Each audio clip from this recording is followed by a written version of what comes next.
Charity, mag-ingat ka sa lakad mo anak. Bilin kay Charity ng ina nang magpaalam siya rito. Ngayon ang flight niya patungo sa Cebu City. Papunta siya sa naturang syudad para sa 3 araw na doctor's conference na dadaluhan niya roon. Nauna na kay Charity ang mga kasama niyang doktor dahil nag-assist pa siya ng isang operasyon. Isang surgeon si Charity.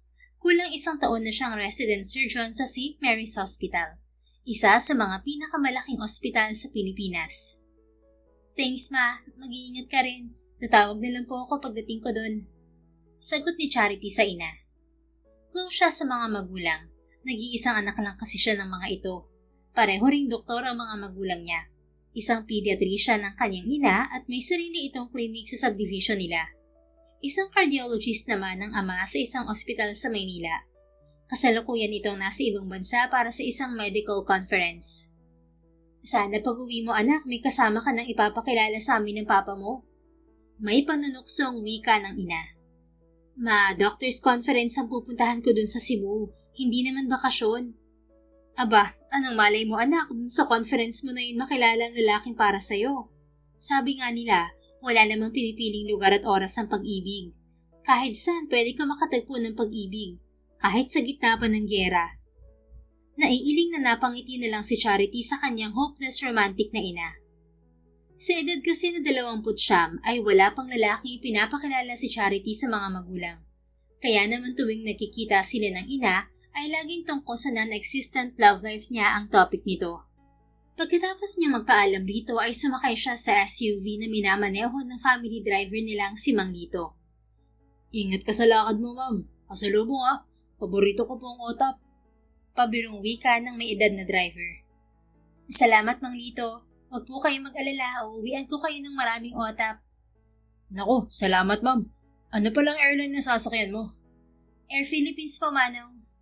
Akala ko sa Vallejo Airlines ma'am. Yung pangalawa ko kasing anak, flight attendant na dun. May flight nga rin siya ngayon kaso sa Puerto Princesa, Palawan naman. Natigilan si Charity sa airline company na binanggit ng matanda. Walang ibang pumasok sa isip niya kundi ang nag-iisang lalaki na minahal niya sa buong buhay niya. Si William Vallejo de la Vega. Naging nobyo niya ang binata noong kolehiyo siya. Subalit napilitan siya makipaghiwalay sa lalaki para sa pangarap niya. Akala niya madali niyang makakalimutan si William. Subalit sa mga taong nagdaan, ay hindi ito nawala sa isip niya kahit na anong subok niyang alisin ito sa sistema niya. Sa nakaraang mga taon, iniwasan ni Charity ang mga bagay at lugar na magpapaalala sa kanya kay William. Kaya naman ni minsan ay hindi siya sumakay sa airline company na pag-aari ng pamilya nito. Ma'am Charity, ayos ka lang? Untag sa kanya ng driver nila. Tumikhim siya at ngumiti sa matanda. Ayos lang po ako. Pasensya na may naalala lang ako. Ayos lang ma'am. Dahil madaling araw at konti pa lang ang sasakyan sa kalsada, maagang nakarating si Charity sa NAIA.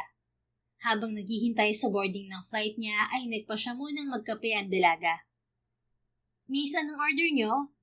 Tanong sa kanya ng kaharap na staff ng coffee shop sa loob ng Terminal 3. Akmang magsasalita si Charity nang mahagip niya ng tingin ng isang lalaking lumabas sa coffee shop. William? Mahina at hindi makapaniwalang sambit ni Charity habang nakasunod ang tingin sa dating nobyo. Naka-uniforme ito ng pampiloto. Nasa hawak na cellphone ng atensyon nito habang naglalakad palabas ng establishmento. Sa loob ng 6 na taon ay yun ang unang beses na nakitang muli ni Charity ang dating nobyo. Walang pinagbago si William. Lalo lang siyang gumwapo at tumangkad. Wika ni Charity sa isip. Ma'am, ano po ulit ang order niyo? Untag sa kanya ng staff. Sorry. Cafe Americano please. Natauhang sagot niya. Ang gwapo talaga ni Captain De La Vega, no? Narinig ni Charity na wika ng babaeng nakapila sa likod niya. Napapikit siya at pasimpleng humugot ng hininga. Hindi na niya ipinagtaka na isang piloto na ngayon si William. Noong naghiwalay sila ay nagtitraining na ang binata para maging isang piloto.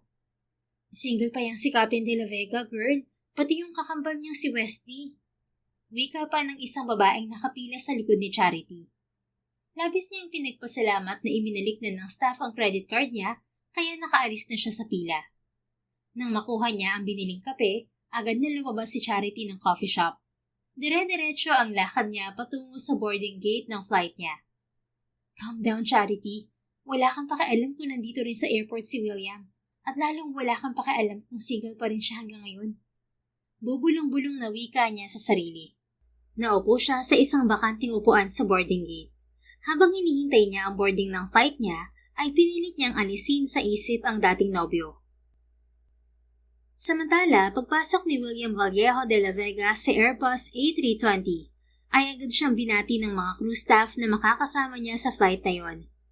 Cap de la Vega! Bati sa kanya ng chief flight attendant na si Michelle. Gumanti siya ng ngiti sa babae bago dumiretso sa cockpit area. Dahil maliit lamang ang Airbus A320 na karaniwang eroplano para sa mga domestic flight, maliit din ang cockpit niyon. Captain! Nakangising bati sa kanya ng co-pilot na si Harold na siyang first officer sa flight na yon. Inabot nito sa kanya ang pre-flight checklist ng eroplano. Isang piloto si William. Bata pa lang siya ay alam na niyang iyon ang magiging propesyon niya sa buhay. Galing kasi ang binata sa pamilya ng mga piloto, ang mga Vallejo. Anak siya ng mag-asawang London Vallejo at Cloud de la Vega na parehong piloto. Pag-aari rin ng pamilya nila ang pinakamalaking airline company sa bansa, ang Vallejo Airlines. Kasalukuyan ay kapitan na siya sa Air Philippines, isa sa mga airline company sa bansa. Pinili niyang magtrabaho sa naturang airline dahil doon nagtrabaho ang mga magulang niya. By the way, William, inibitahan tayo ni Mike sa birthday niya bukas. Sa condo daw niya ang celebration. Wika ni Harold.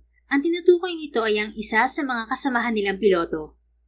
Malapit na kaibigan ni William si Harold. Magkaklase sila sa kolehiyo.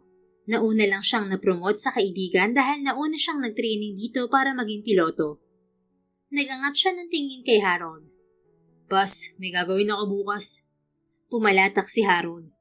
Talaga bang may gagawin ka, William? O nagdadahilan ka lang? Bahagya siyang natawa. May gagawin talaga ako, Harold. I'll have dinner with my parents tomorrow. Sabi pa naman ni Mike, irereto ka niya sa pinsan niya. Flight attendant daw yun sa airline niyo. Shut up, Harold. Hindi ako interesadong makipag-date sa mga nirereto niyo.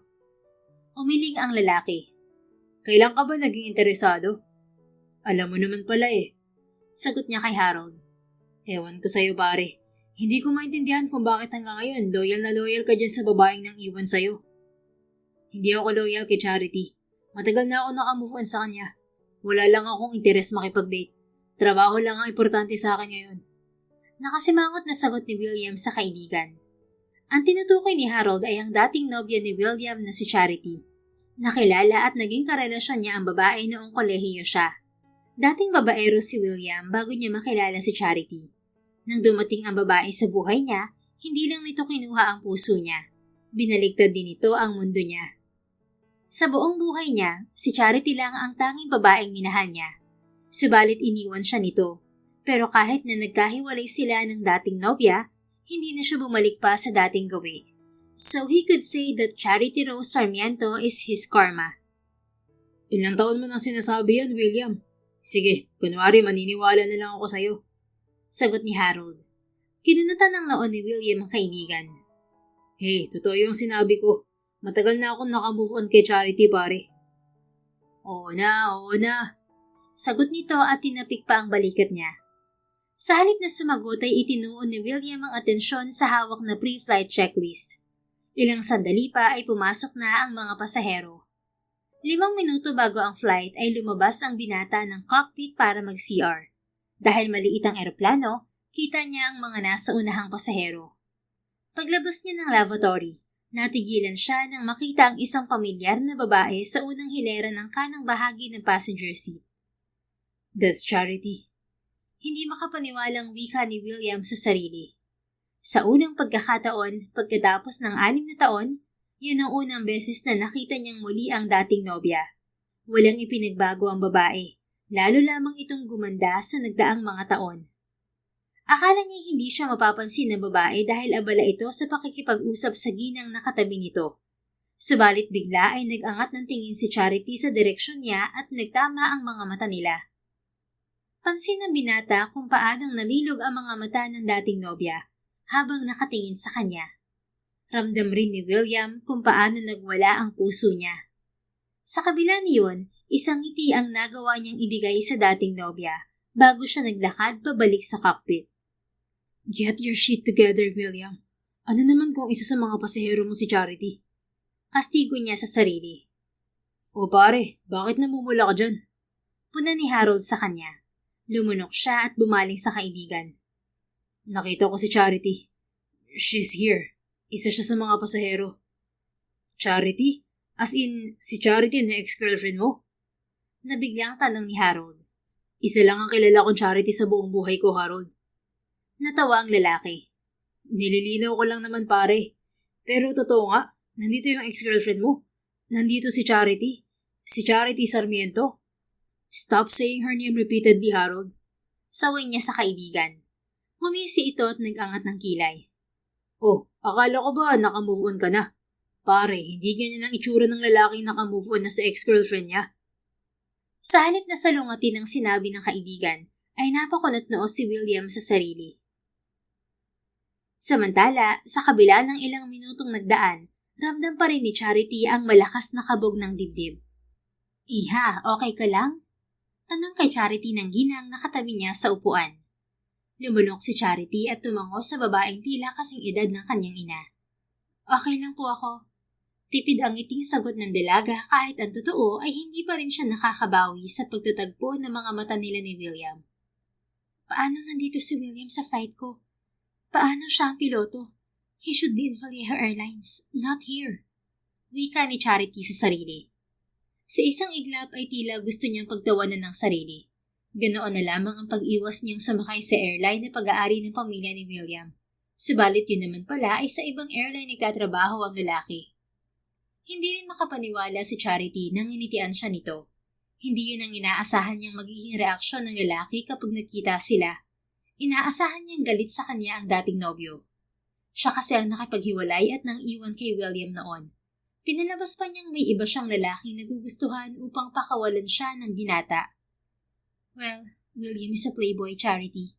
Bakit mo aasahan hanggang ngayon may hinanakit pa rin siya sa ginawa mo?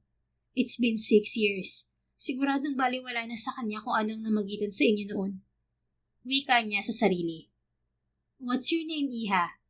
Tanong kay Charity ng katabing ginang. Charity Sarmiento po. Kayo po? Nakangiting sagot niya. Kahit paano ay maganda na na-distract siya. Helen Trinidad, taga Cebu ka, Iha? O may pupuntahan ka lang doon? May pupuntahan lang po na doctor's conference. You're a doctor? Nakangiting tumangon dalaga. Surgeon po. Kayo po, taga Cebu po ba kayo? Bibisitahin ko lang ang anak ko at ang manugang ko. Sa Cebu kasi nila piniling mag-settle down dahil taga ron ng manugang ko. Anang ginang. Ipinagpasalamat ni Charity ang presensya ng katabing ginang dahil pansamantala niyang nakalimutan ng pagkikita nila ni William. Ilang sandali pa ay umalingaw-ngaw ang boses ng flight attendant sa PA system ng eroplano. Good morning, ladies and gentlemen. Welcome to Air Philippines Flight AP205, Manila to Mactan, Cebu, headed by Captain William Henry de la Vega and First Officer Harold Regalado. Anunsyo ng Chief Flight Attendant. Nakagat ni Charity ang ibabang labi. Talagang piloto si William dito sa Air Philippines at kapitan pa siya. Wika niya sa sarili. Ilang minuto pagkatapos mag-take off ng eroplano, narinig ni Charity ang isang pamilyar na boses na 6 na taon niyang hindi narinig.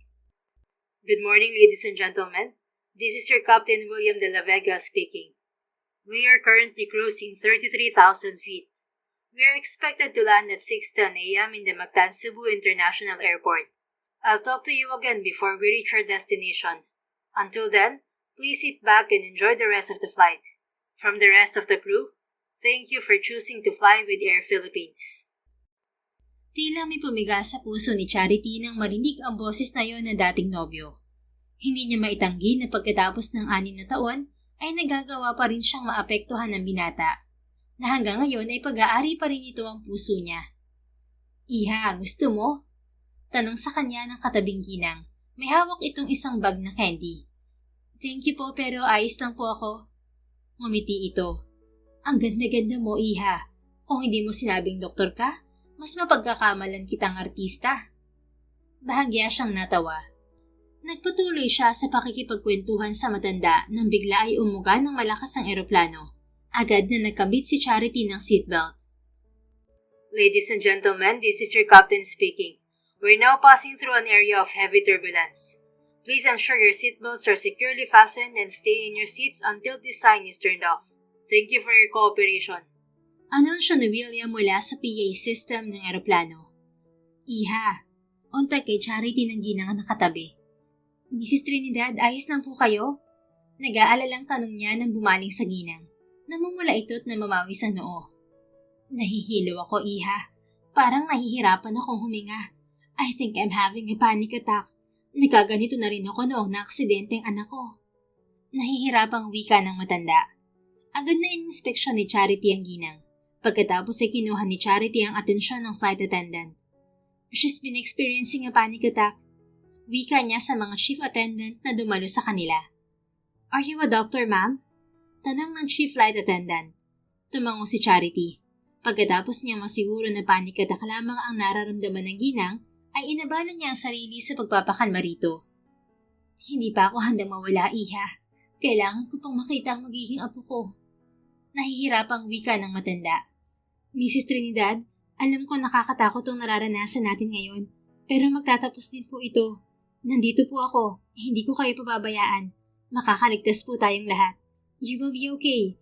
We're going to be safe. Kalmadong wika ni Charity sa ginang habang hinahaplos ang balikat nito. Hindi ba babagsak tong eroplano? Hindi magka-crash itong eroplano. Magaling po ang mga pilotong kasama natin, lalo na yung kapitan. Hindi po tayo pababayaan ni William. Magkakilala kayo ng kapitan? Tanong ng ginang. Sandaling natigilan si Charity. Pagkatapos ay tumango siya at ngumiti. Opo, kilala ko si William, yung kapitan. Kaya alam ko na magaling siyang piloto. Hindi niya tayo pababayaan, Mrs. Trinidad. Hindi niya hahayaang bumagsak ang eroplanong pinapalipad niya. Malaki ang tiwala ko sa kanya, kaya magtiwala rin po kayo. Tell me something about the pilot, Iha. Mukhang malapit na magkakilala kayo. Napalunok si Charity bago muling ngumiti. Naging schoolmate po kami ng college. Naging magkaibigan kami ni William kaya nakilala ko siya. Galing siya sa pamilya ng mga piloto. Parehong piloto ang mga magulang niya kaya bata pa lang siya, pangarap na rin niyang maging piloto. Wala po akong duda sa kakayahan ni William. Alam kong magaling siyang piloto kaya wala po tayong dapat na ipag-alala. Nakahinga siya ng maluwag nang unti-unting kumalma ang ginang. Ilang minuto pa ay nawala na rin ang pag-alog ng eroplano. Kasunod niyon ay muling umalingaw-ngaw ang boses ni William. Ladies and gentlemen, this is your captain speaking. Everything is now under control and operating normally. For your continued safety, the fasten seatbelt sign will remain on for a little longer. Thank you for your patience. Ngumiti si Charity sa ginang pagkatapos ng anunsyong yun ni William. Gaya po ng sabi ko, magaling na piloto si William. Hindi niya ipapahamak ang mga pasahero niya. Maraming salamat, Iha. Wika ng ginang pagkatapos uminom ng tubig na ibinigay rito ng flight attendant. Tuluyan ng kumalma ang ginang at nagawa ng tipid ng ngumiti sa kanya. Ilang beses na ako nakapag-eroplano ng mag-isa, pero ngayon lang ako nagkaroon ng panic attack na ganito, Iha. Salamat sa'yo. Buti na lang at ikaw ang nakatabi ko. Wala po yun, Mrs. Trinidad. Sagot niya sa ginang. Ilang sandali pang nakalipas ay matiwasay na nakalapag ang eroplano sa Mactan Airport. Upang makasiguro na maayos na ang kalagayan ng ginang, ay agad itong dinala sa medical clinic ng paliparan. Hanggang dito ay talagang sumama ka. Maraming salamat, Iha. Wika kay Charity ng ginang. Ngumiti siya.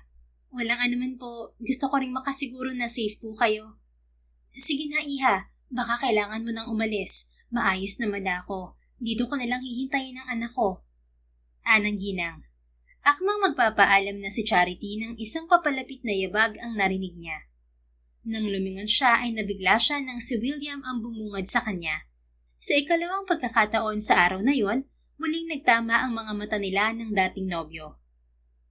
William, nasambit ni Charity. Charity. Bati ng binata bagong ngumiti sa kanya. Napalunok naman ang dalaga. Anong ginagawa mo rito? Gusto ko lang i-check ang pasaherong nagpanik ata kanina. Sagot nito bago bumaling sa ginang. Oh, ikaw si William? Yung kapitan ng flight? Tanong ng ginang sa binata bago pa man maipakilala ni William ang sarili. Ngumiti ito sa matanda. Ako nga po, William de la Vega po ma'am. Kamusta po kayo? Maayos na ako, iho.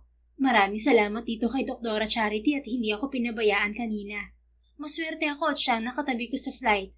Siya ang nagpakalma sa akin kanina. Sumalyap si William kay Charity. Hindi napigilan ng dalaga ang pag-iinit ng mga pisngi nang muling tumama sa kanya ang mga mata ng binata. Thank you, Charity. Sambit ng binata. You don't have to thank me, William. Tungkulin ko yun bilang doktor. Maraming salamat din sa iyo, Captain. Wika ng ginang kay William. Salamat dahil iningatan mo kaming mga pasahero mo. Wala po kayong dapat na ipagpasalamat sa akin, ma'am. Trabaho ko po bilang piloto na ingatan at siguraduhing ligtas sa mga pasahero ko. Sagot ni William. Sumunyap ang ginang kay Charity bago ibinalik ang tingin sa binata. Magkakilala pala kayo nitong si Doktora Charity? Siya ang nagsabi sa akin kung gaano kakagaling na piloto, iho, na hindi mo ilalagay sa panganib ang buhay ng mga pasahero mo. Napakalaki ng tiwala sa iyo nitong si Charity, kaya naman nawala ang pagpapanik ko kanina. Nang mga sandaling yon, hindi napigilan pa ni Charity ang pamumula ng muka. Tila gusto niyang lumubog sa kinatatayuan. Lalo na nang muli siyang balingan ni William. Bakit naman kailangan pa yung sabihin ni Mrs. Trinidad sa harap ni William? At bakit pa kasi kailangan magpunta ni William dito? Wika ng dalaga sa isip. Magkakilala nga po kami ni Charity, ma'am. Nakangiting sagot ni William sa ginang. Naging magkaibigan daw kayo ni Charity noong kolehiyo? Kaya ba kilala ka niya ng husto, Kapitan? Bago pa makasagot si William, may inunahan ni Charity ang binata. Opo, magkaibigan kami ni William, kaya nakilala ko siya ng husto. Hindi ba, William? Ani at bumaling sa binata. Tumikim ito at tumango sa kanya bago ngumiti kay Mrs. Trinidad. Opo, ma'am, magkaibigan kami ni Charity noon. Ngayon, hindi na? Muli ay si Charity ang sumagot. Hindi na po kami nagkikita ni William dahil pareho na kaming abala sa kanikan buhay namin. Anyway, mauna na po ako. Kailangan to nang dumiretso sa hotel na tutuluyan ko. Sige, maraming salamat ulit, iha. Wika ng ginang. Wala pong anuman. Nginitian ni Charity si Mrs. Trinidad bago tipid na tumango kay William. Pagkatapos ay dumiretso siya sa labas ng klinik. Subalit hindi pa siya nakakalayo ay narinig niyang muli ang boses ng binata. Charity. Napilitan siyang huminto para lingunin si William na halos 1 metro lang ang layo sa kanya. Kinalma ni Charity ang dibdib at pilit na pinanatiling blanko ang muka. May nakalimutan ka ba, William? Habang kaharap niya sa malapitan ang binata, lalo niyang napagtanto kung gaano ito gumwapo lalo sa nakalipas na 6 na taon. Lalong nadepina ang bawat detalye ng perpektong mukha ng lalaki.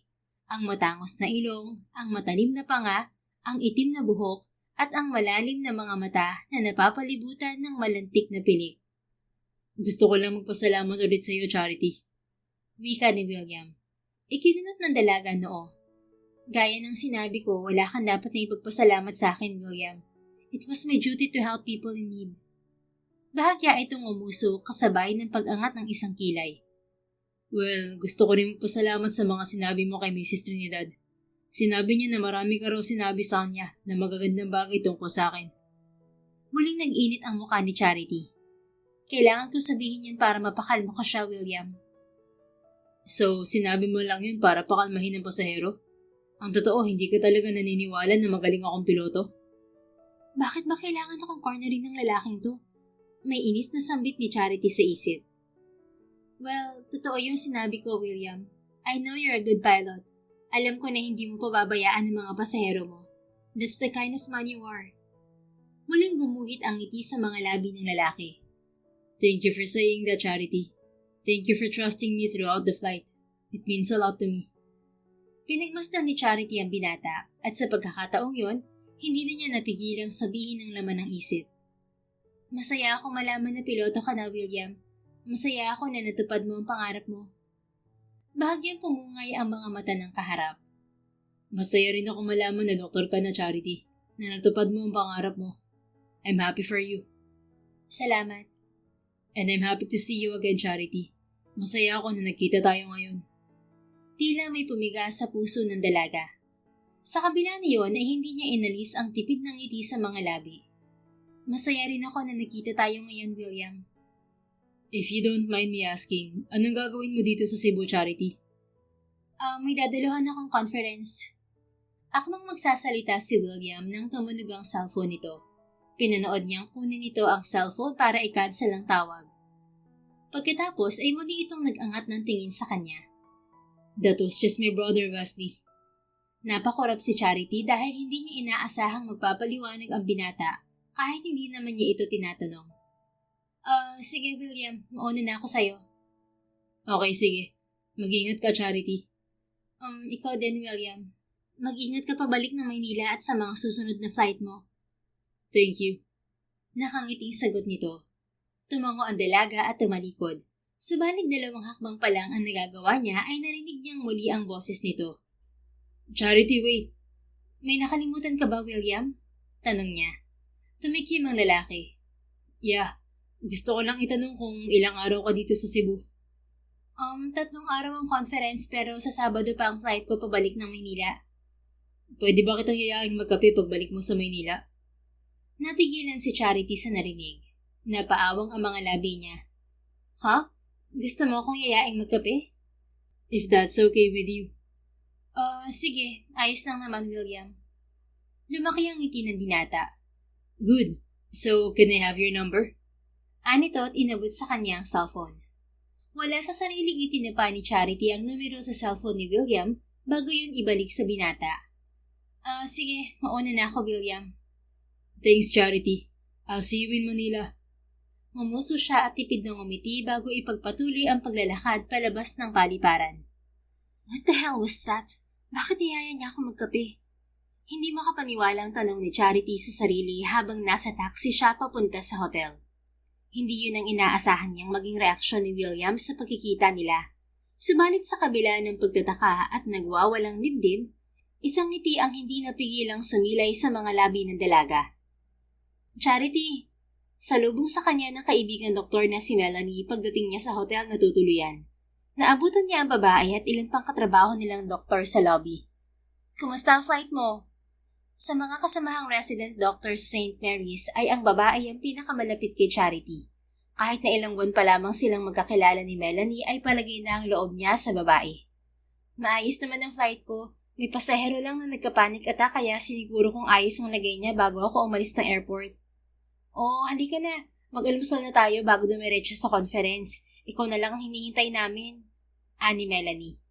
Pagkatapos nga nilang mag-almusal ay dumiretso sila ng mga kasamang doktor sa malaking bulwagan ng hotel na siyang venue rin ng conference. Kahit na naging okupado ang isip ni Charity, hindi pa rin nawala sa utak niya ang naging pagkikita nila ni William. Charity, okay ka lang? Napansin ko kanina parang may malalim kang iniisip Ni hindi mo nga napansin yung pagdating ni Doktora Sandejas. Untag sa kanya ni Melanie ng gabing yon. Magkasama sila ng kaibigan sa iisang hotel room. Kagat ng ibabang labing bumaling si Charity sa kaibigan. Nakita ko kanina si William, Melanie. Siya yung piloto ng eroplanong sinakyan ko. Namilog ang mga mata nito. Bigla ay nasa kanya na ang buong atensyon nito at wala na sa nakabukas na TV. Pero hindi ka naman sa Vallejo Airlines sumakay? Sa ilang buwang pagkakaibigan nila ni Melanie ay naikwento na ni Charity sa babae ang tungkol sa naging relasyon niya kay William noon. Kaya nga nagulat ako na sa ibang airline company siya nagtatrabaho, Melanie. All along, I thought he'd work at his family's company. Ani Charity. So, kumusta ang naging pagkikita niyo ng ex mo? Nagbatian ba kayo? O dead ba kayo sa isa't isa? Muli ay kinagat ni Charity ang ibabang labi bago inilahad sa kaibigan ang nangyari kanina. Hindi yun ang inaasahan kong reaksyon mula kay William, Melanie. Bigla ay bumalik kay Charity ang paghihiwalay nila noon ni William. Kung paanong lumuhod at nagmakaawa sa kanya noon ang binata na huwag niya itong iwan. Subalit sa huli ay hiniwalayan pa rin niya ito. 3 lang ang ibig sabihin niyan, Charity. Una, baliwala na sa ex mo ang nakaraan niyo noon, kaya wala nang kaso sa kanya na makipagkamustahan sa'yo. Pangalawa, gusto niyang gumanti sa'yo. O pangatlo, baka hanggang ngayon gusto ka pa rin niya. Nitanya ni Melanie. Namilog ang mga mata ni Charity sa huling sinabi ng kaibigan. Imposible yung pangatlo, Melanie. Sigurado ako nakamove on na si William. Sinaktan ko siya noon kaya imposibleng hindi siya mag-move on sa akin. Isa pa, sa dami-daming babaeng nakapaligid sa kanya, madali lang sa kanya na palitan ako. Oh, alin sa dalawang naunang sinabi ko ang sa tingin mong tama? Nakangusong tanong ng kaibigan. Imposible ring gustong gumanti sa akin ni William dahil naka-move on na nga siya. So sa tingin mo, gusto lang talaga makipag-catch up sa'yo ng ex mo? Well, William and I were good friends way back in college, Melanie. Bago naging magkaibigan muna kami. So, pagbalik natin sa Maynila, makikipagkita ka sa kanya? Lumunok si Charity. Oo, makikipagkita ako sa kanya. Hindi ba gusto mo pa rin niyang si William hanggang ngayon? Lalo kung hindi makaka-move on yan. Mapait siyang umiti. Gusto ko lang malaman kung kumusta na siya. Kung ano mga nagbago sa buhay niya. Don't worry about me, Melanie. Kaya ko naman ang sarili ko sa harap niya. Hay, alam mo Charity, ikaw ang isang example na kapag matalino, martiri sa pag-ibig. Pumapalatak na wika ni Melanie na ikinatawa na lang niya. Sa sumunod na mga araw ay naging abala si Charity sa conference. Sa huling araw niya sa Cebu ay namasyal siya kasama si Melanie. Sa kabila ng pagiging abala, hindi nawaglit sa isip ng dalaga si William at ang imbitasyon nito sa kanya. Subalit hanggang sa makabalik siya ng Maynila, ay wala siyang narinig mula kay William. Ni simpleng text message ay wala siyang natanggap mula sa binata. Iha, why do you keep looking at your phone? May hinihintay ka bang importanteng tawag? Tanong kay Charity ng kanyang inang si Charlotta. Pagdating ni Charity sa Maynila, Sabado ng gabi, ay sa bahay siya ng mga magulang dumiretso. Ngayong linggo ng hapon, kasama niya sa kusina ang ina. Habang gumagawa ang ina ng sandwich ay nagkukwento si Charity tungkol sa conference na dinaluhan niya. Wala naman ma. Hinihintay ko lang yung text ng sekretary ko. Akala ko may nakilala ka ng lalaki sa Cebu at naghihintay ka ng text niya. May panunuksong wika ng ina. Natawa siya. Wala. Walang naging alam ang mga magulang ni Charity sa naging relasyon niya kay William noon. Pinili niyang itago sa mga magulang ang pakikipagrelasyon noong kolehiyo. Mataas kasi ang expectation sa kanya ng mga ito, lalo na ang kanyang ama, at natatakot siyang madisappoint niya ang mga ito kapag nalaman ang tungkol sa relasyon nila ni William. Yun ang dahilan kung bakit sa huli ay pinili niyang makipaghiwalay kay William. Natakot siyang makasagabal ang relasyon nila ni William sa pangarap niyang maging isang doktor. You know your father and I are very proud of you, Iha, right? Masuyong baling sa kanya ng ina. I know, ma.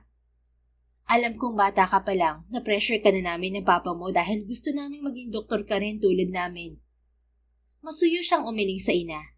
Gusto ko rin naman yun, ma. Hindi niyo ako pinilit ni papa. Pero alam ko na pressure ka pa rin na marating ang pangarap mong yan. I know you've sacrificed a lot. And now I want you to be happy, Charity. Kaya gusto kong mahanap mo ang taong magpapasaya sa'yo. Yung magpapatawa sa'yo kapag malungkot ka. Yung magpapalakas sa'yo kapag mahina ka. Yung tulad ng papa mo sa'kin. Now that you're already successful in your career, I wish for you to find him, anak. Napalunok si Charity. Naramdaman niya ang pag-iinit ng sulok ng mga mata niya. Natagpuan ko na, ma, pero pinakawalan ko siya noon. And I don't think babalik pa siya sa'kin ngayon.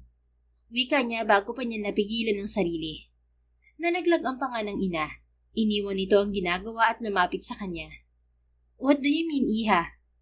Dahil hindi na mababawi pa ni Charity ang nasabi, ay napilitan siyang sabihin sa ina ang tungkol kay William. Charity, anak, I'm sorry. Wika ng kanyang ina matapos niyang ilahad rito ang naging paghihiwalay nila ni William. Umiling siya rito. No, ma. Desisyon ko na makipaghiwalay kay William noon. Ginawa ko yun para sa sarili ko. But you regret it, Iha. Muli umiling siya. Hindi, ma. Kung hindi ko ginawa yun, baka hindi ako surgeon ngayon. Masuyong hinawakan ng ina ang braso niya. I don't think so, Iha. Matalino ka. Magaling ka. Responsable. Alam ko magiging doktor ka kahit na hindi kayo naghiwalay ni William noon. Sa sinabing yun ng ina ay tila may pumiga sa puso ni Charity. Hindi niya napigilang isipin ang mga posibleng senaryo kung hindi siya nakipaghiwalay kay William. Siguro ay sila pa hanggang ngayon ng binata at masayang-masaya siya sa piling nito. It's okay, ma. Hindi ko naman na mababago ang nakaraan. Mahinang sagot ni Charity. Hinaplos ng ina ang buhok niya. Pero kung ang William na yun ang lalaki para sa'yo, anak, huwag kang mag-alala dahil gagawa ng paraan ng tadhana para bumalik siya sa'yo. Dahil ang isang bagay na para sa'yo, kahit pinakawalan mo, babalik at babalik pa rin sa'yo sa tamang panahon. Akma siyang sasagot sa ina nang biglang mag-ring ang hawak na cellphone. Napakunot noo siya nang makita ang isang unregistered number. Sagutin ko lang po, ma. Anya sa ina. Lumabas siya ng kusina para sagutin ang tawag. Hello? Is this Dr. Charity? Bungad ng tanong ng isang pamilyar na boses ng babae sa kabilang linya. Yes, this is Dr. Charity. Pwede ko pong malaman kung sinong kausap ko? Ani Charity sa kausap. Charity, iha. This is Helena Trinidad. I hope naaalala mo pa ako. Tugon ng ginang. Nagliwanag ang mukha ni Charity. Naalala niya na bukod kay William ay hiningi rin ng ginang ang numero niya noong araw na yon. Miss Trinidad, oo naman po. Kamusta na po kayo? Tanong ni Charity sa kausap. I've been better, iha. Nakabalik na rin ako dito sa Maynila. Mabuti naman po. Napatawag po kayo. Gusto sana kitang imbitahang maghahapunan dito sa bahay ko sa Sabado ng gabi, iha. Kung ayos lang sa'yo at libre ka sa araw na yon, gusto ko sana magpasalamat sa'yo sa tulong na ginawa mo sa akin. Tila may mainit na humawak sa puso niya sa narinig. Sige po, Mrs. Trinidad. Libre po ako sa Sabado ng gabi kaya makakapunta po ako. Really? Naku, maraming salamat, iha. Asahan ko ang pagdating mo. Maligayang sagot nito. Bago ito nagpaalam ay sinabi nito sa kanya ang address nito na matatagpuan sa isang subdivision sa Quezon City. Who's that, iha? Tanong sa kanya ng ina pagbalik niya sa kusina. Si Mrs. Trinidad po. Yung sinabi ko sa iyo na nakatabi ko sa eroplano. Inimbitahan niya ako sa bahay niya. I see. Pupunta ka ba? Opo ma, malapit lang naman. Kulang isang linggo nakalipas, Sabado ng gabi, habang nasa biyahe si Charity ay nakatanggap siya ng text message mula sa ginang na nag-imbita sa kanya. Ayon dito ay nakahanda ng hapunan at naghihintay na ito sa pagdating niya. Subalit nang nasa loob na ang dalaga ng subdivision kung saan matatagpuan ang bahay ni Mrs. Trinidad, nang biglang tumirik ang kotse niya. Bumaba si Charity ng sasakyan, pero bago pa niya ma-inspeksyon ang makina ng kotse ay isang SUV ang huminto sa tapat niya. Nabigla ang dalaga dahil hindi niya inaasahang si William ang bababa roon. William? Sambit ni Charity sa binata. Charity, hi. Tipid ang ngiting bati ng lalaki bago lumapit sa kanya. Lumunok siya at pilit na kinalma ang biglang pagwawala ng puso. William, anong ginagawa mo dito? Pinasadahan niya ng tingin ang binata. Nakaporma ito sa suot na puting long-sleeve shirt at itim na slacks. Amoy din niya ang pamilyar na pabango nito na hindi nito binagong mula pa noong kolehiyo. May susunduin ba siyang babae dito? Para siyang makikipag-date sa ayos niya? Wika ng isang bahagi ng isip ni Charity. I will have dinner with Ma'am Helen. Nabanggit niya sa akin na inimbitahan ka rin niya, Charity. Sagot ni William. Napakurap-kurap ang dalaga. Inimbitahan ka rin ni Mrs. Trinidad? Yes. Bakit nakahinto ka dito? Nasiraan ka ba? Tumikhim siya at tumango. Oo. Biglang tumirik ang sasakyan ko. Let me check. Hinayaan ni Charity na tingnan ni William ang kotse niya. Habang ini-inspeksyon ng binata ang makina, ay napatitig siya sa dating nobyo. Tila may pumiga sa puso niya nang maalala niya na noong magnobyo pa sila, kapag nagkakaproblema ang kotse niya, si William ang una niyang tinatakbuhan. Nasira ang makina, Charity. Kailangan dalhin sa kasa. Magpatawag na lang tayo ng kukuha rito. May kilala akong kasa na malapit lang dito. Baling ni William. Sumang-ayon siya sa binata. Sandali itong nag-excuse at may tinawagan.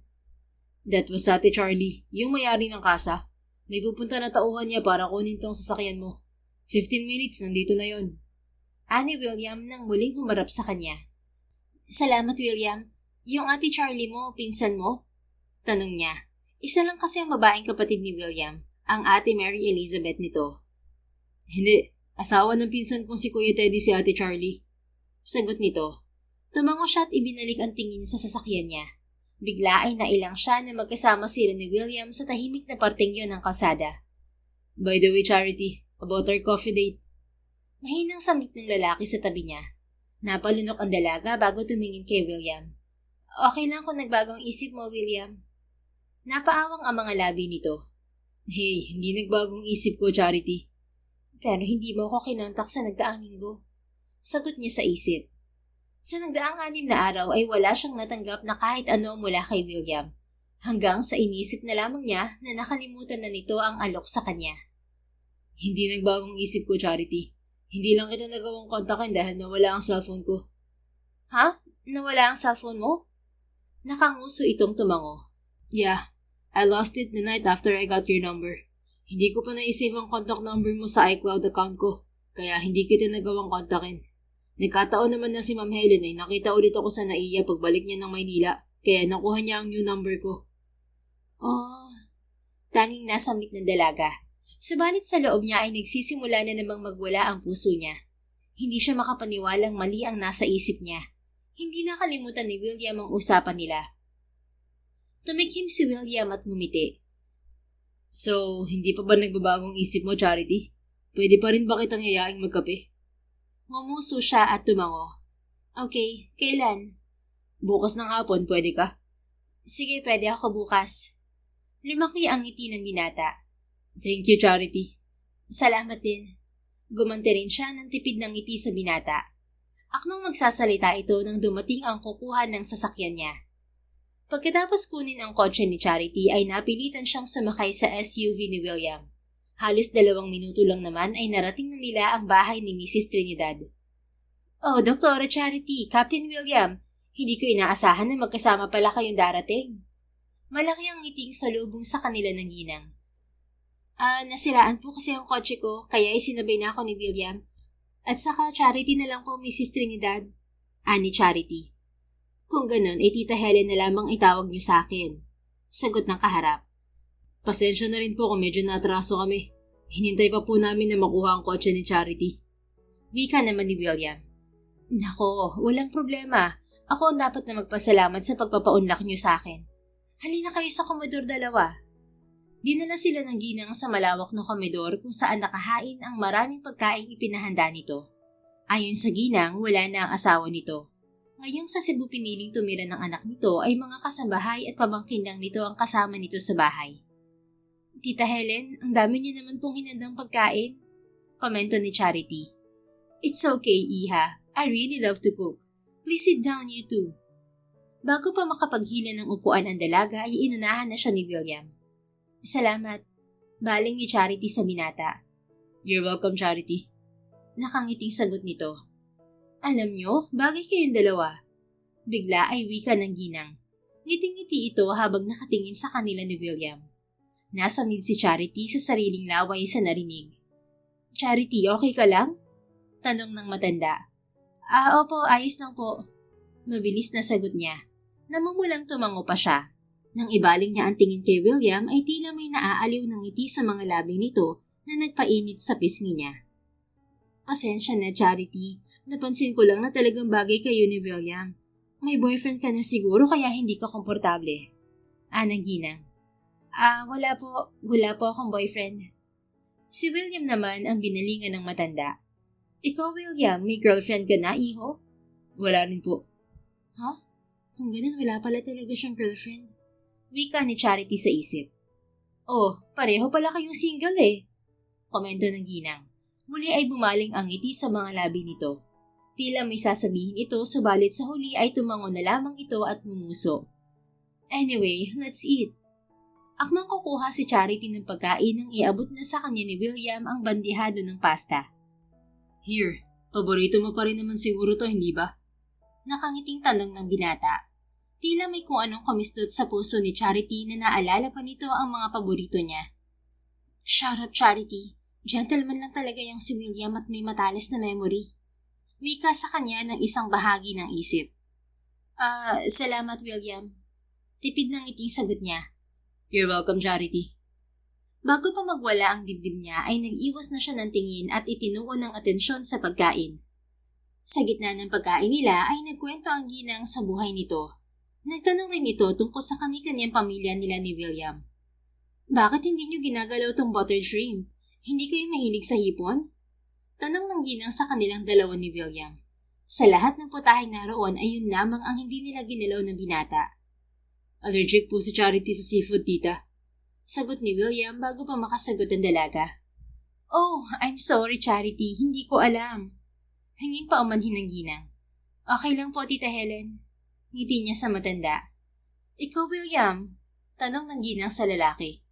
Hindi lang po ako kumakain ng seafood. Tila may mainit na kamay na humaplo sa dibdib ni Charity. William was a really considerate boyfriend.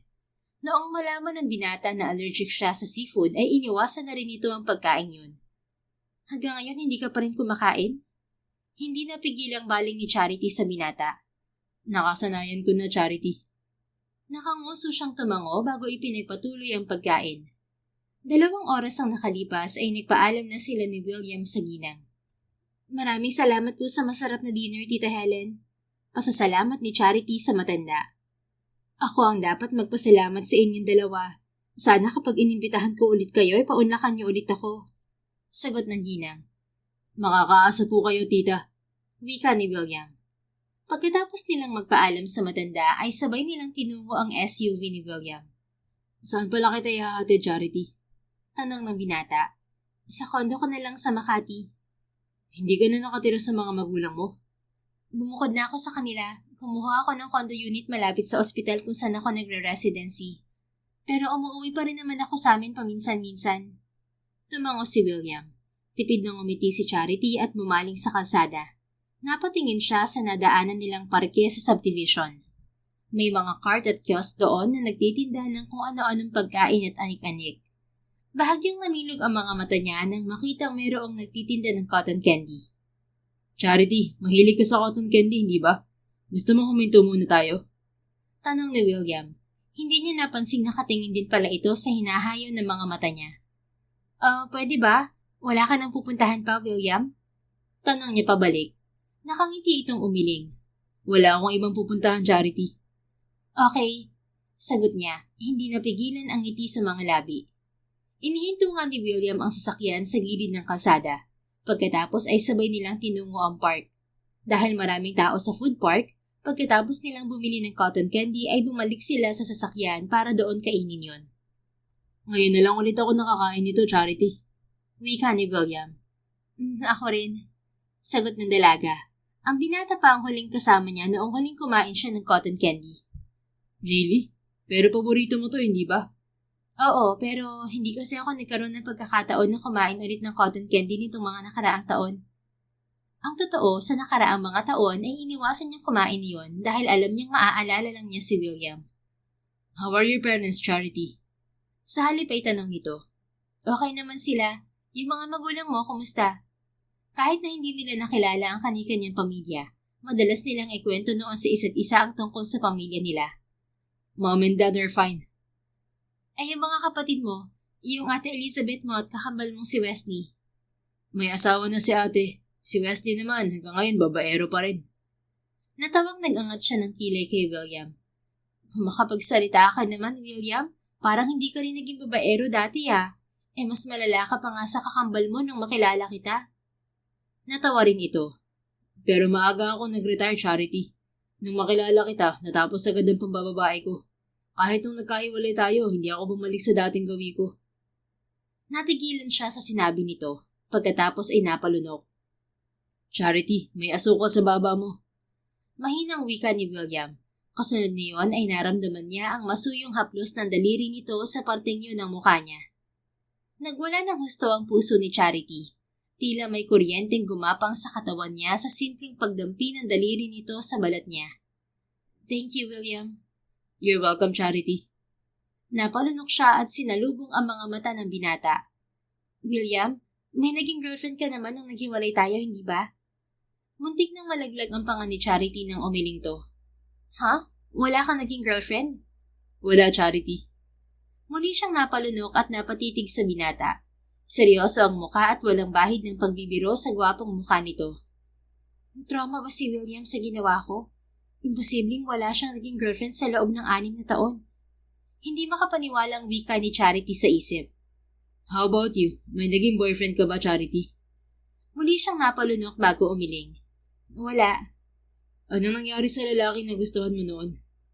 Nang makipaghiwalay si Charity kay William, ay sinabi niya sa binata na hindi na niya ito mahal at may ibang lalaki na siyang nagugustuhan. Napilitan siyang magsinungaling rito upang pakawalan siya nito.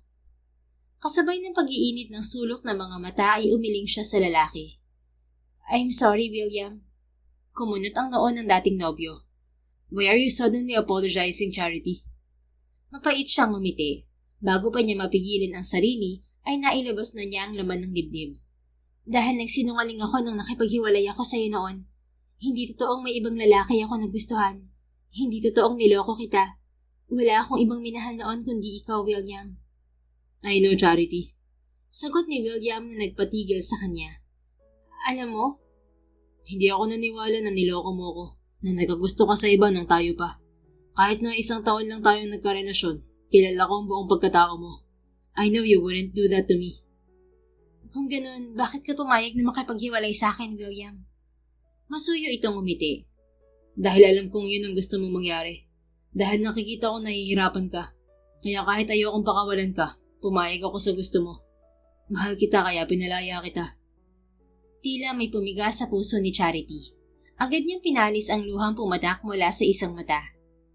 I'm sorry, William. I was so pressured that time. Alam mo na, pangarap ko na maging doktor. At natakot ako na hindi ko yun magawa kapag hindi tayo naghiwalay. Kaya kinailangan kong mamili sa'yo at sa pangarap ko. I'm sorry dahil nasaktan kita. Pumungay ang mga mata nito bago masuyong umiling. You don't have to apologize, Charity. Oo, nagalit ako sa'yo nung una. Pero naiintindihan ko kung bakit mo ginawa yun. I want nothing but the best for you. I want for you to achieve your dreams. At kung sa tingin mo kailangan nating maghiwalay para matupad yun, sino ako para tumutol at magalit sa'yo? Kinagat ng dalaga ang ibabang labi. Kung hindi niya gagawin yun, ay siguradong sunod-sunod ang pagbagsak ng mga luha niya. Gusto ko pa rin humingi ng tawad, William. Hindi na ako dapat nagsinungaling sa'yo noon. Lalo ka nasaktan sa ginawa ko. Hey, it's okay, Charity. Masuyong sagot ng binata. Sinalubong niya ang mga mata ni William. Kung may magagawa ako para makabawi sa ginawa ko noon, sabihin mo lang sa akin, William. Natigilan ang binata. Bahagyang umangat ang isang kilay nito. You want to do something for me, Charity? Walang pag-aalinlangan siyang tumango. Oo, gusto kong makabawi sa'yo, William. Hinawakan nito ang isang kamay niya. Then, would you give me a second chance, Charity? Second chance? Anong ibig mong sabihin, William? I want a second chance with you, Charity. Madamdaming sagot nito. Bakit? Gusto mo ng second chance? Dahil hanggang ngayon, mahal pa rin kita. Hindi kita nakalimutan, Charity. Yun ang dahilan kung bakit wala ako naging ibang nobya sa loob ng 6 na taon. Dahil mula noon hanggang ngayon, ikaw ang nagmamay-ari ng puso ko. Tanging ikaw lang. Nanikip ang dibdib ng dalaga sa mga narinig. Hindi siya makapaniwalang pagkatapos ng 6 na taon, sa kabila ng nangyari ay mahal pa rin siya ni William. I never stop loving you, Charity. So would you please give me a second chance? Puno ng pakiusap na tanong ng binata. Naluluhang tumango si Charity. I will, William. Tulad mo, hindi ka rin nawala sa puso ko. Hindi kita nakalimutan sa nakalipas na 6 na taon. Tulad mo, ikaw lang din ang lalaking minahal ko. Mula noon hanggang ngayon. Kumisnap ang mga mata nito sa nagbabadyang luha. Then, would you allow me to court you? Papayagan mo ba akong manligaw sa'yo? Ha? Manliligaw ka pa? Nabiglang tanong niya. Kinuha pa nito ang isang kamay niya. Pareho nitong hawak ang 2 kamay niya habang seryosong nakatingin sa mga mata niya. This time I want to court you, Charity. Hindi ako nabigyan ng pagkakataong ligawan ka noon. Kaya ngayon manliligaw ako sa'yo. Besides, I know 6 years have passed. Alam ko maraming nagbago sa'yo. At gusto kong makilala ang bagong ikaw. Gusto kong kilalanin natin ulit ang isa't isa. So please, would you allow me to court you? Gustong kumontra ni Charity sa binata at sabihin hindi na siya nito kailangang ligawan pa. Subalit sa huli ay napagtanto niyang tama ito. Hindi nila kailangang magmadali. Pareho mang nanatili ang damdamin nila sa isa't isa, alam niyang sa loob ng 6 na taon ay maraming nagbago sa kanila ni William at kailangan nilang bigyan ng oras na kilalaning muli ang isa't isa. Masuyong tumango si Charity kay William. Okay, Captain De La Vega. Pinapayagan kong manligaw ka sa akin. Ngumiti ito at masuyong pinatakan ng halik ang likod ng magkabilang palad niya. Maraming salamat, Dr. Sarmiento. Ipinapangako ko na hindi ko sasayangin ang pangalawang pagkakataong binigay mo sa akin. Bukod sa pagwawala ng puso ay tila natunaw ang loob ng dalaga ng mga sandaling yon. Tila sasabog ang dibdib niya sa labis na kaligayahan. Pagbalik nila sa biyahe ay nanatiling hawak ni William ang isang kamay niya. Tila ba natatakot itong pakawalan yun? Yung coffee date natin, William, tuloy pa ba? Baling ni Charity sa binata nang makarating sila sa condo tower na tinutuluyan niya. Oo naman, susunduin kita bukas. Pero asahan mong hindi na coffee date yun, doktora. Dinner date na. Napangiti siya. Okay, see you tomorrow, William. Good night. Good night, Charity. Sweet dreams. Malambing na sagot nito. Hanggang sa matapos ang gabing yon at dapuan ng antok ang sistema niya, ay hindi mawala ang ngiti sa mga labi ni Charity. Samantala, kinabukasan, 4:00 ng hapon, ay nasa opisina si William ng airline company na pinagtatrabahuhan. Nagkataon na may biglaang meeting ang mga pilotong wala sa duty ng araw na yon. Bakit ka nagmamadali, William? May date ka ba? Tanong sa kanya ng kaibigan si Harold. Pagkatapos kasi ng meeting ay agad siyang nagpaalam na uuwi na kahit na nagyayaya pa ang kaibigan na kumain sa labas. Meron, Harold. Sagot ni William sa lalaki. Ano ka mo? Meron? Meron kang date ngayon? Laglag ang pangang tanong ni Harold. Hindi napigilan ni William ang ngiting kumawala sa mga labi. That's right. I have a date tonight. Natawa si Harold. Tinapik pa siya nito sa balikat. Finally, pare. Pagkatapos ng 6 na taon, mukhang natauhan ka na. Tama yan. Makipag-date ka sa ibang babae at kalimutan mo na ng totohanan yung ex mo si Charity. Teka pare, sino ba yung date mo ngayon? Kilala ko ba? Oo, kilala mo. Talaga? Anong pangalan? Charity. Muling nalaglag ang pangan ng kaibigan. Charity? Charity Sarmiento? Yung ex-girlfriend mo? Oo, siya nga. Isa lang naman ang Charity na kilala ko. Gaya ng dati, yun pa rin ang linya niya rito. Langya, William. Kaya naman pala bumalik ka sa pakikipag-date kasi yung ex-girlfriend mo rin naman pala ang kadate mo. O ano, akala ko ba nakamove on ka na kay Charity? Nah, I really haven't moved on from her a bit. Pag-amin ni William. Sa loob ng nakaraang 6 na taon, pinaniwala lamang niya ang sarili na wala na sa sistema niya ang dating nobya. Subalit nang muli niyang makita si Charity, sa isang iglap ay napagtanto niya na mahal pa rin niya ang dalaga. Na ni minsan ay hindi ito nawala sa puso niya. At labis ang pasasalamat ng binata na binigyan siya ng ikalawang pagkakataon ni Charity. Ipinapangako niya na sa ikalawang pagkakataong yon, wala nang makapaghihiwalay sa kanila ng dalaga. Ngayon bumalik sa akin si Charity, hindi ko na siya hahayaang makawala pa. Wika niya sa sarili.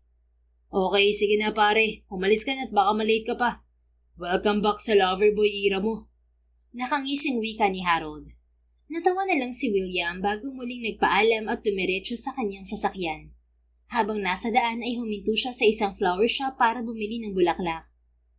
Hi, I would like to order a dozen of fresh pink roses. Wika ni William sa ginang na sumalubong sa kanya pagpasok sa establishmento. Nakangiting tumango ang matandang babae. Subalit habang nag-aayos ito ng mga bulaklak ay napatitig ito sa kanya. Teka iho, parang pamilyar ang mukha mo sa akin.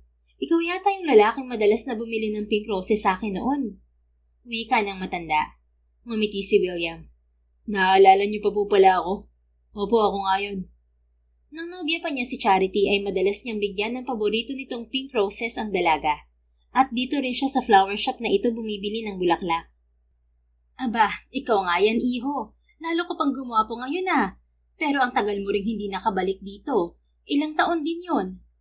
Napakamot si William sa batok. Nagkahiwalay po kasi kami ng girlfriend ko.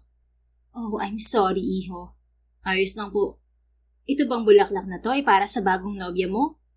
Hindi po. Para po yan sa dating nobya ko. Nagkabalikan kayo?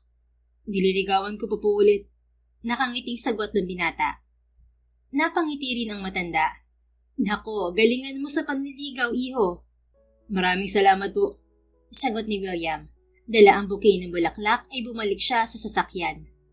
Samantala, pagbaba ni Charity sa basement parking ng condo building, ay agad na sumalubong sa kanya si William.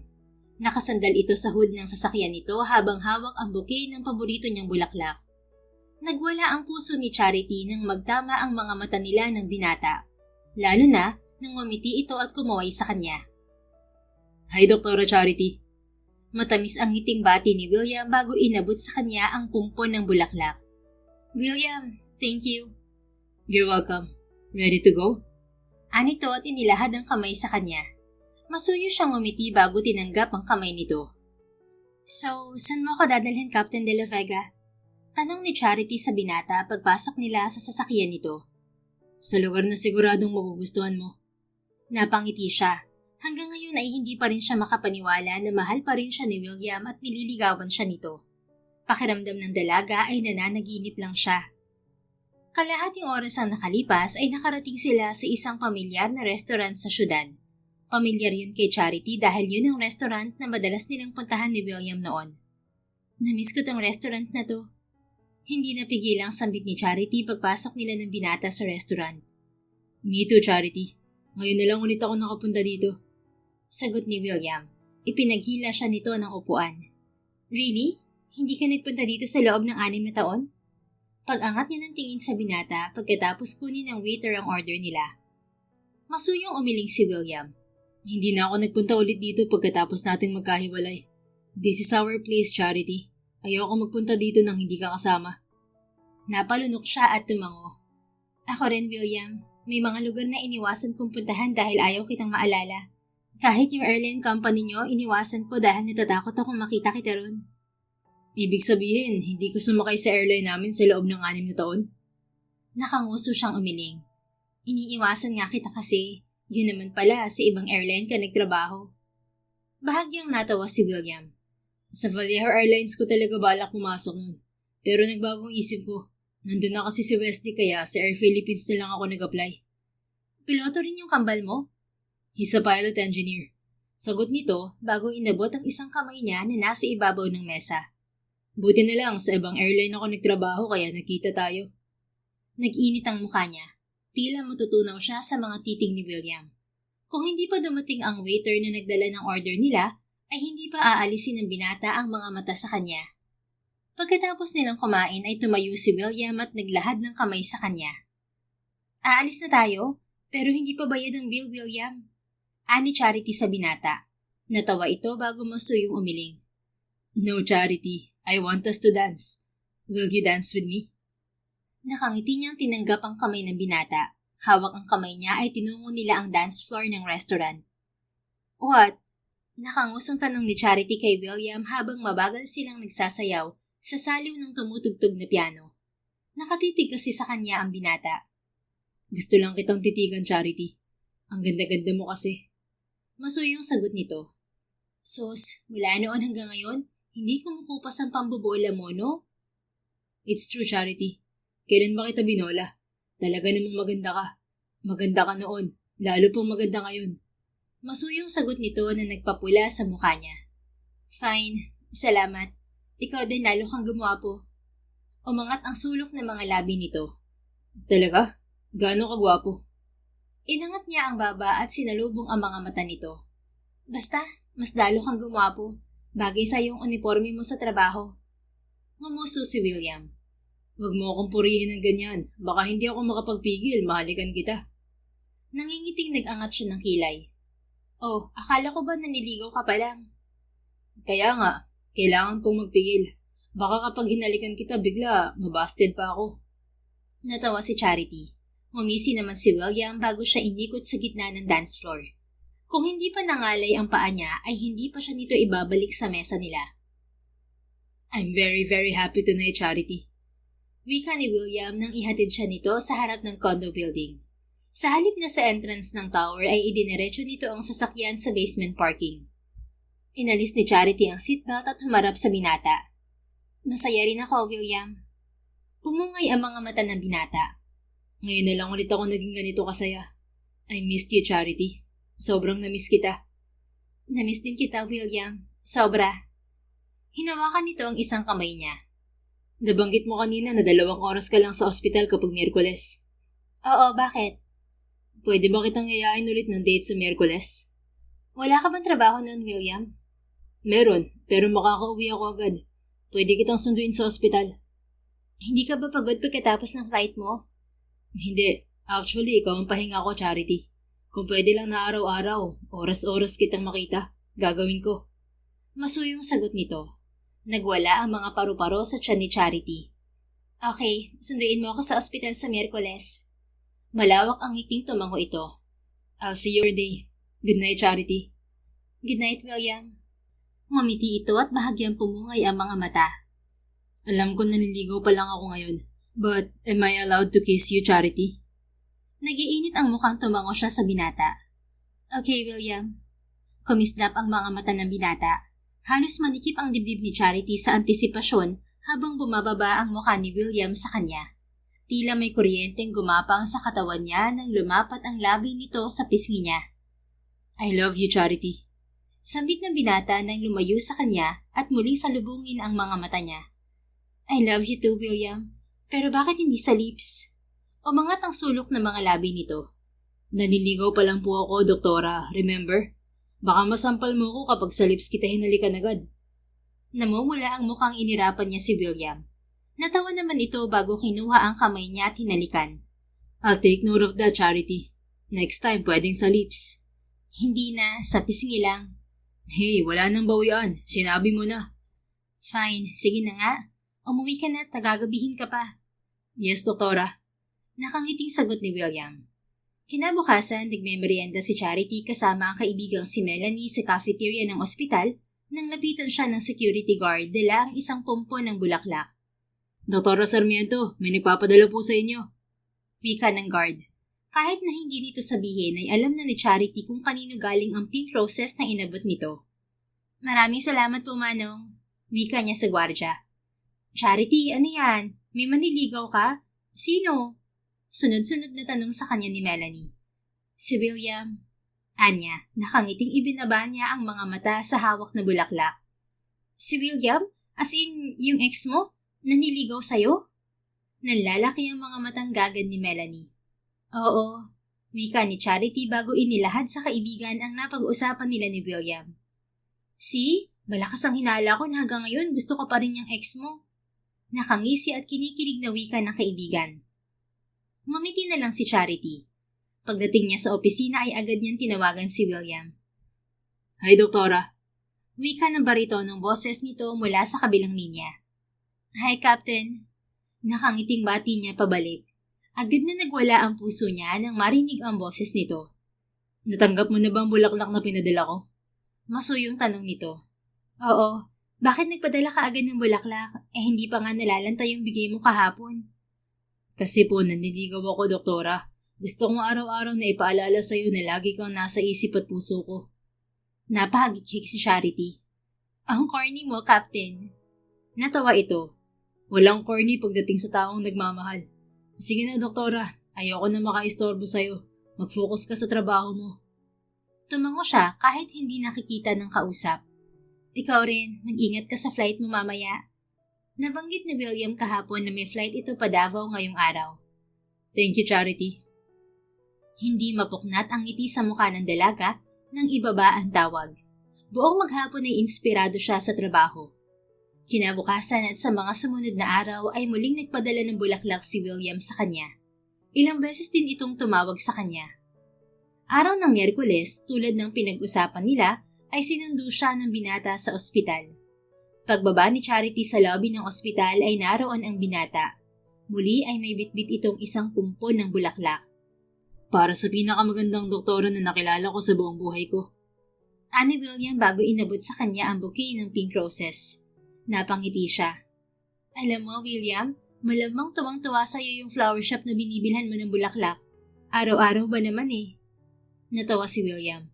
Bumabawi lang naman ako, Charity. 6 na taon ding walang kinita sa akin yung flower shop. Sa kabila ng kilig na gumapang sa sistema niya ay natawa rin ang dalaga. Ilang sandali pa'y nasa sasakyan na sila ng binata. Dumiretso sila sa isang Korean restaurant na madalas nilang puntahan noon. Habang kumakain ay napag-usapan nila ang naging araw nila. Nakita mo na ako sa uniform ko. Gusto rin kitang makita sa uniform mo, Doktora. Nakangusong sambit ni William habang ipinaglalagay siya ng karne sa plato. Next time umakyat ka sa opisina ko, sagot ni Charity. Sa gitna ng pagkain ay tumawag kay Charity ang manager ng kasa. Pagkatapos nilang maghapunan ay nagpunta sila roon ni William para kunin ang kotse niya. Oh William, nandito ka. wika ng magandang babaeng sumalubong sa kanila sa kasa. Sa likod nito ay nakatayo ang isang lalaki na tila may hawig kay William. Sinamahan ko lang si Charity. Sagot ni William. Bumaling sa kanya ang binata. Charity, this is my cousin Daddy and his wife Charlie. Ngumiti si Charlie sa dalawang kaharap. Ngayon lang niya nakilala ang mga to. Hi Charity, girlfriend ka ni William? Nakangiting tanong ni Charlie. Nililigawan ko pa, Ate Charlie. Ani William. Naku, wag mo sagutin agad tong si William, Charity. Pahirapan mo. Nakangising wika naman ni Teddy. Sa tingin mo matatakot ako, kuya? Kahit habang buhay akong pahirapan itong pinakamamahal ko, ayos lang. Sagot ni William. Nag-init ang mukha ni Charity. Natawa naman ang mag-asawang kaharap nila. Ilang sandali pa ay nagpaalam na silang dalawa. Sigurado kang iiwan mo ang sasakyan mo dito? Tanong ni Charity kay William. Sa halip kasi na mag-convoy sila papunta sa kondo niya, nagpa siya ang binata na iwan ang kotse nito sa kasa at sumakay sa kotse niya. Sigurado ako, Charity. Hindi naman yan mawawala dito. Ani William. Paano ka uuwi? Huwag mo nang alalahanin ng pag-uwi ko. Ang importante sa akin, makita kitang makauwi ng ligtas. Ngumuso siya. Syempre gusto ko rin na makauwi ka ng ligtas. Grabe, pinapakilig mo ako, doktora ha? Pabiro niyang inirapan si William. Paano ka nga po uuwi? Don't worry, magpapasundo po ako kay Wesley. Magsisend po ako ng picture sa'yo. Okay, pero ako na ang magmamaneho Passenger prince ka muna. Okay po, doktora. Masunuring sagot nito na ikinanggisi niya. Bakit naman nakatitig ka sa akin ng ganyan? Saway ni Charity sa binata nang mahinto sila sa traffic light. Habang nasa biyahe sila ay nakatitig sa kanya si William. Ikaw naman yung nagmamaneho kaya pwede akong tumitig sa'yo. Hindi mo ba naisip na baka naiilang ako? Sorry baby, kasalanan mo yan. Masyado ka kasing maganda. Kinuha nito ang isang kamay niya at mabilis na pinatakan ng halik. Pabiro siyang umirap, subalit sa huli ay hindi niya napigil ang ngiting sumilay sa mga labi. Ilang sandali pa ay nakarating sila sa kondo niya.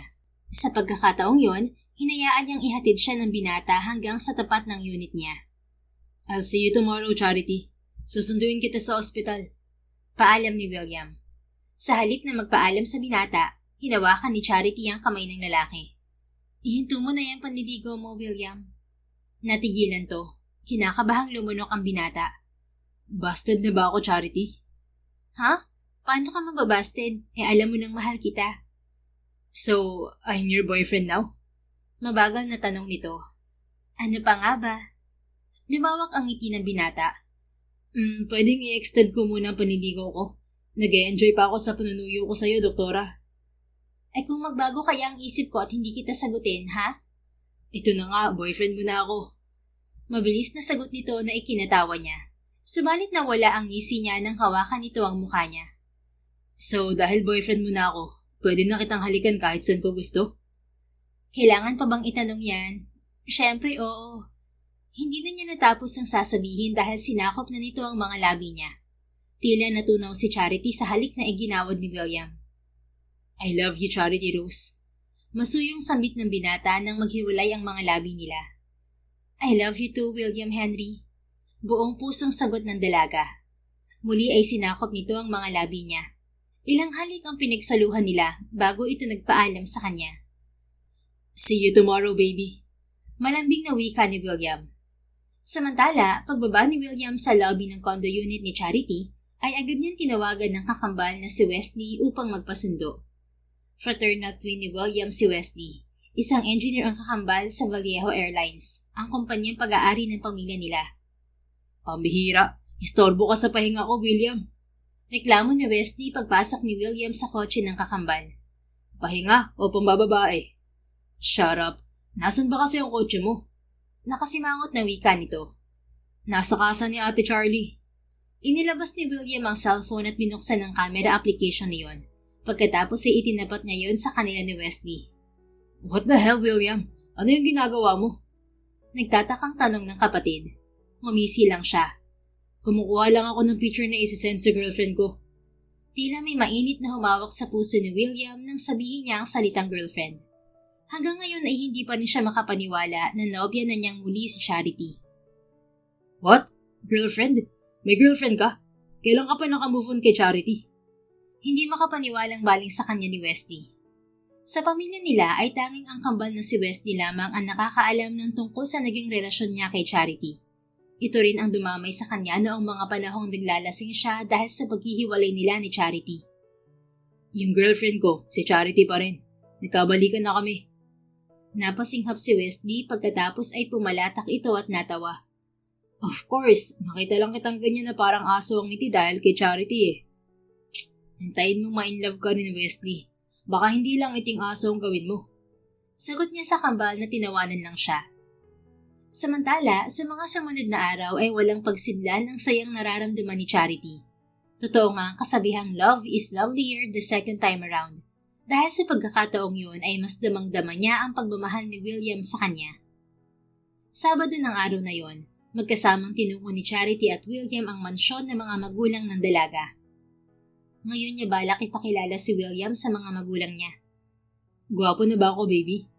Tanong sa kanya ni William pagbaba nila ng sasakyan nito. Oo naman, lagi ka namang gwapo ah. Nakangising sagot niya. Natigilan siya nang makitang lumunok ang binata. Teka, wag mo sabihin kinakabahan ka. Siyempre kinakabahan ako. Paano kung hindi ako gusto ng papa mo? You've been telling me he's strict. Paano kung katulad mong doktor ang gusto niya para sa'yo? Natawa si Charity at sinapo ang mukha ng nobyo. Magugustuhan ka po nila, Captain De La Vega, kasi ikaw yung lalaking mahal ko. Gumuhit ang ngiti sa labi ni William bago kinuha ang kamay niya at hinalikan. Tulad nga ng sinabi ni Charity, malugod na tinanggap si William ng mga magulang niya, lalo na ang kanyang ina na hindi mawala ang ngiti sa mga labi. Call me tita, iho, at tito naman sa asawa ko.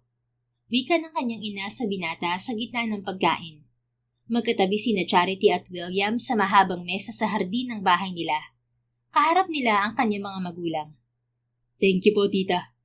Magalang na sagot ni William. Charity is our treasure, William. Huwag mo sanang sasaktan ng anak ko. Seryosong wika naman ng kanyang ama sa binata. Charity is also my treasure, tito. Ipinapangako ko po na hindi ko siya sasaktan. Mas mauuna kong saktan ng sarili ko bago ko siya saktan. Seryosong sagot ni William. Tumikhim si Charity. Pa, ako pa nga yung nakapanakit kay William noon. It's okay, Charity. It's all in the past. Masuyong bali sa kanya ni William. Hinawakan nito ang kamay niya at hinalikan yun sa harap ng mga magulang niya. Napangiti si Charity sa kaswitan ng nobyo. Bago matapos ang hapunan ay nakatanggap si Charity ng importanteng tawag mula sa ospital. Emergency, sagutin ko lang po ito. Paalam ng dalaga sa mga magulang at sa nobyo bago siya pumasok sa loob ng bahay. Halos kalahating oras niyang kausap ang head nurse sa ospital bago niya naibaba ang cellphone. Pa, bati niya sa nakasalubong na ama. Nasa hardin pa ang mama mo at si William. May kukunin lang ako sandali sa kwarto ko kaya umalis ako. Anang ama. Okay pa, babalik na ako sa garden. Ngumiti ang ama. Your boyfriend. I like him, anak.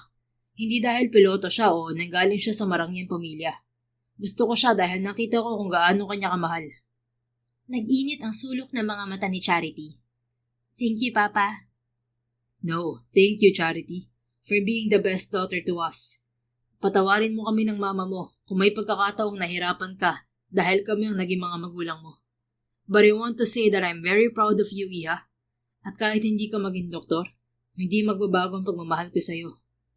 I'll always be proud that you are my daughter. Sa pagkakataong yun ay naluha siyang yumakap sa ama. Thank you, Papa. I'll always be proud to be your daughter. Masaya ako na naging doktor din ako kagaya niyo. Pagkatapos ng pag-uusap nilang yun ng ama ay naglakad si Charity babalik sa hardin. Subalit natigilan siya nang mapansing tila may seryosong pinag-uusapan ng ina at si William. I'm happy that you and my daughter are finally back to each other, iho. Wika ng ina sa binata. Masaya rin po ako, tita. Sagot ni William. Nabanggit mo na ba kay Charity na kinausap kita? Gusto ko pong sabihin kay Charity, tita. Pero hindi ko ginawa dahil ayaw niyo. I'm sorry, iho. Ayoko lang isipin ni Charity na pinapangunahan ko ang buhay niya. Nag-alala ako sa magiging reaksyon niya kapag nalaman niyang hinanap kita at kinausap. Anang kanyang ina. Natigilan si Charity sa narinig. Sa halip na ipagpatuloy ang paglapit ay pumihit siya pabalik sa loob ng bahay. Dumiretso sa kusina. Kinausap ni Mama si William? Kailan? Anong pinag-usapan nila? Kaya ba nanligaw sa akin si William? Inutusan ba siya ni Mama na gawin yon? Sunod-sunod na tanong ni Charity sa isip. Kagat niya ang ibabang labi habang pilit hinahanapan ng sagot ang mga tanong sa isip. Sa huli ay humugot siya ng hininga at nagpa siyang bumalik sa hardin. Subalit bago siya makalabas ng kusina ay pumasok na si William. Charity baby, ngayon lang natapos ang tawag mo?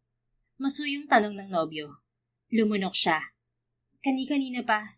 Lumabas na ako kanina pero bumalik ulit ako dito. Hinawakan nito ang braso niya. Is something wrong, Charity? May problema ba sa ospital? Umiling siya. William, narinig ko kasi kayo ni Mama. Kinausap ka niya bago pa kita dalhin dito sa bahay. Kailan yon? Lumunok ang binata. Nung araw bago tayo magpunta sa bahay ni Tita Helen. I'm sorry, Charity. Hindi ko nasabi sa'yo. Nakiusap kasi sa akin ng mami mo na wag nang bagitin sa'yo. Kinagat ni Charity ang ibabang labi at pilit na pinalis ang kaba sa dibdib sa maaaring malamang sagot. Anong sinabi ni Mama sa'yo, William? Kaya mo ba ako niligawan dahil kinausap ka niya? Hinawakan ng nobyo ang kamay niya. Charity, no. Walang kinalaman ng naging pag-uusap namin ng mama mo kaya kita niligawan. I am really in love with you. Mula noon hanggang ngayon, ikaw lang ang nag-iisang babae dito sa puso ko. Sa nakaraang 6 na taon, nagpanggap ako na nakamove on na sa'yo. Pero nung makita kita ulit, napagtanto ko na ikaw pa rin talaga ang laman ng puso ko. At sa ipinangako ko na sa pagkakataong to, hindi na ako makakapayag na mawala ka pa sa akin. Nung araw na pinuntahan ako ng mama mo, kinausap niya ako. Tinanong niya ako kung mahal pa rin kita. At kung oo, sinabihan niya ako na tutulungan niya ako sa'yo. Sinabi niya na gusto niyang magkabalikan tayo. Walang masamang intensyon ng mama mo, Charity. Ginawa lang niya yun dahil gusto kanyang maging masaya. Anong sinabi mo kay Mama? Mahinang tanong ni Charity. Sinabi ko sa mama mo na mahal pa rin kita. Pero hindi ko tatanggapin ang tulong niya dahil gusto kong dumiskarte sa sarili kong paraan para makuha ka ulit. Pinalakas lang ng mama mo ang loob ko, Charity. Pero lahat ng desisyong ginawa ko tungkol sa'yo, utos yun ang puso ko. I was in love with you back then. I'm in love with you right now. And I'll be in love with you until the end of time. Charity Rose Sarmiento. I'm in love with you too, William Henry de la Vega. Mahal kita mula noon hanggang ngayon. Hanggang sa hinaharap. Buong pagmamahal na sagot ni Charity. Then, will you marry me, Doktora? Masuyong tanong ni William. Inilabas nito ang isang engagement ring bago lumuhod sa harap niya. I know we only got back together. At sinabi kong gusto kong dahan-dahanin natin ang lahat. Pero Charity baby, hindi ko pala kaya. Noong kunin mo ang puso ko 6 years ago, sigurado na rin ako na ikaw ang babaeng ihaharap ko sa altar. 6 na taon man ang lumipas, hindi nagbago yun. Ikaw pa rin ang gusto ko. Ikaw lang. So please, will you marry me? Will you spend the rest of your life with me and be mine until the end of time? Buong puso siyang tumango kay William. I love you, William. And yes, I will marry you. Magpapakasal ako sa'yo. It was only you I wanted to spend the rest of my life with. Ikaw lang ang lalaking gusto ko makasama sa hinaharap. Ikaw lang at walang iba. Pagkatapos maisuot ni William ang singsing sa daliri niya, ay sinakop nito ang mga labi niya sa isang walang kasing tamis na halik. Teka, William. Untag ni Charity sa binata. Yes, my dear fiancé. Nagpaalam ka na ba kay na Mama? Oo naman. Nagpaalam na ako kanina nung umalis ka. Your parents immediately gave me their blessing. Masuyong sagot ng binata. Matamis siyang umiti. Sabi ko naman sa'yo magugustuhan ka ng pamilya ko. Masuyo nitong hinawakan ang mukha niya. My parents are also very excited to meet you. I love you, Charity Rose. Hindi ako magsasawang sabihin yan sa'yo. And I love you too, William Henry. Pwede ko na bang mahalikan ulit ang future wife ko? Pwedeng-pwede, future husband. Bago pa bumaba ang mga mata ni William sa kanya, ay si Charity na ang naglapat sa mga labi nila. Paglabas nila sa kusina ay ibinalita nila ang engagement sa mga magulang na labis ang galak. Kinabukasan ay dinala naman siya ni William sa pamilya nito na buong puso rin siyang tinanggap. Ilang buwan ang nakalipas, naganap ang pag-iisang dibdib ni na William at Charity. Dinalohan yon ng mga pamilya nila at mga kaibigan. Naroon din si Mrs. Helen Trinidad na isa sa mga tumayong principal sponsors. Sabi ko na nga ba at kayong magkakatuluyan? Hindi ako nagkamali sa hinala ko na may something sa inyong dalawa. Malaki ang ngiting wika ng ginang sa kanilang mag-asawa. Maraming salamat po Ninang Helen. Isa po kayo sa naging daan para magkabalikan kami ni William. Pasasalamat ni Charity sa ginang. Gaya ng sabi ng asawa ko, maraming salamat Ninang Helen. Ani William. Masaya akong naging tulay ako ng tadhana sa pag-iibigan yung dalawa. Sagot ng ginang. Ngumiti ang mag-asawa sa harap ni Mrs. Trinidad. Sa harap nito ay isang masuyong halik ang pinagsaluhan nila. I love you, Doktora. Wala ka nang kawala pa sa akin. Masuyong sambit ni William. Hindi naman talaga ako kakawala sa iyo, Captain. Nakangising sagot ni Charity sa asawa. Isang taon nang lumipas pagkatapos ng pag-iisang dibdib ng mag-asawa nang magdalang tao si Charity sa unang anak nila ni William. Sa buong pagsasama nila ay biniyayaan sila ng 3 anak. Napatunayan ng pag-iibigan ni na William at Charity na ang mga taong itinadhana sa isa't isa, magkahiwalay man ng maraming taon, ay babalik at babalik pa rin sa isa't isa sa takdang panahon. The end. Kung nagustuhan mo ang istoryang ito, please don't forget to like, comment, and share it with your friends.